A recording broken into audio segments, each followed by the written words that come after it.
Pag-usapan natin itong si VP Inday Sara.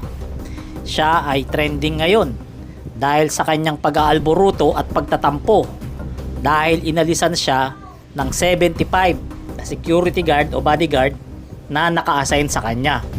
At dahil dyan, yung mga DDS galit na galit ngayon kay General Marbil dahil sa ginawa niyang pagbawas ng 75 na bodyguard dito kay VP Inday Sara.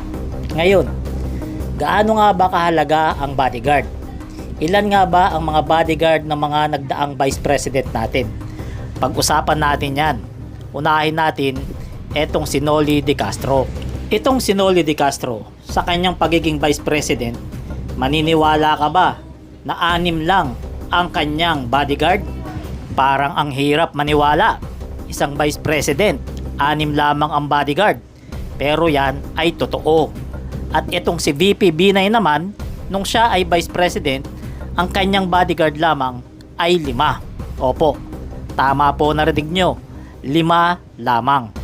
At itong si VP Leni, ang kanyang kabuoang bodyguard ay umabot ng 20 na PNP personnel. Yan lamang po ang bodyguard ni VP Leni sa kabuuan ng 6 na taon na pagiging Vice President niya. At etong si VP Sara, ang kanyang bodyguard ay umaatikabong 365 ang kanyang bodyguard. Kaya ang tanong ngayon ng maraming Pilipino, bakit kailangan ni VP Inday Sara ng 365 na bodyguard? Meron ba siyang atraso na kanyang iniiwasan? Meron ba siyang mga kaaway na kanyang pinangingilagan? At ganyan na lamang karami ang kanyang bodyguard?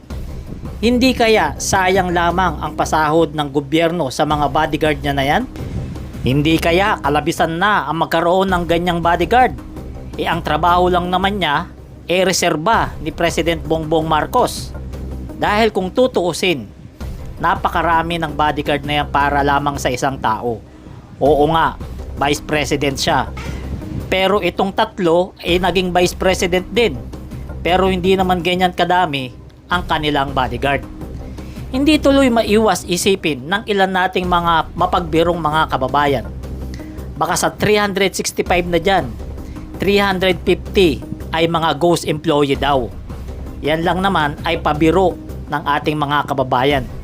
Kasi hindi nila lubos maisip na talagang napakarami ang kailangan magbantay kay VP Sara.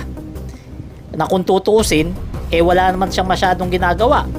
Sa katunayan, hindi mo nga maramdaman ang kanyang pagiging Vice President dahil hindi mo nababalitaan na meron siyang ginagawa.